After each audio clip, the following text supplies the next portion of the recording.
Realisation হয়েছে কিনা আপনার যে আপনাদের ভাই মোবাইলগুলো বন্ধ করে এটা তো রিয়েলাইজেশন হয়েছে কিনা আপনার অপরাধ করছেন?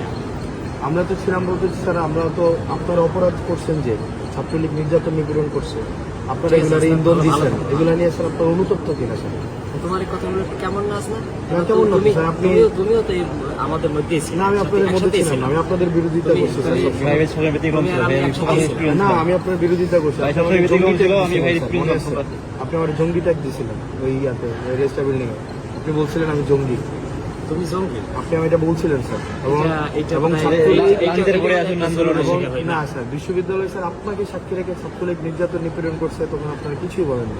এবং স্যার রিয়েলাইজেশন হলে তো ফাইন, আপনারা আমাদের সমাজের বিবেক, রিয়েলাইজেশন এটা হয় কিনা যে স্যার এটা অত্যাচার, কোনো অন্যায় হইলে সেটা আপনাদের এই রিয়েলাইজেশন হয় কিনা স্যার? আমাদের বলা তো ওইটা তো বলো, প্রত্যেকটা মানুষের ব্যক্তিগতভাবে মনে করি যে কোনো অন্যায় হইলে সেটা স্যার আপনার সময় অন্যায় হয় না বিশ্ববিদ্যালয় স্যার, গ্যাস্ট্রুম গণরম অন্যায় হয় না? গ্যাস্ট্রুম গণরমটা ধারাবাহিকভাবে প্রক্রিয়া চলে আসে। এটা আপনার সময় ছিল?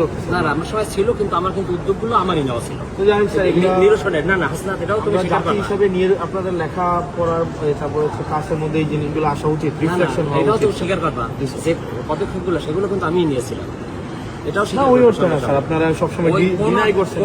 কোন অর্থে সেটা ভিন্ন, কিন্তু শুরুটা কিন্তু আমিই করেছিলাম। নির্যাতন নিপীড়ন তোমরা সহযোগিতা করছিলাম। না, ডিনাই করাটা অন্য জিনিস, ডিনাই করা তো অপরাধ। যারা ওই প্রক্টর স্যার ছিলেন উনি বারবার ডিনাই করছেন। না, ডিনাই ইতিহাস সবাইকে ভালো থাকবে, শুভকামনা।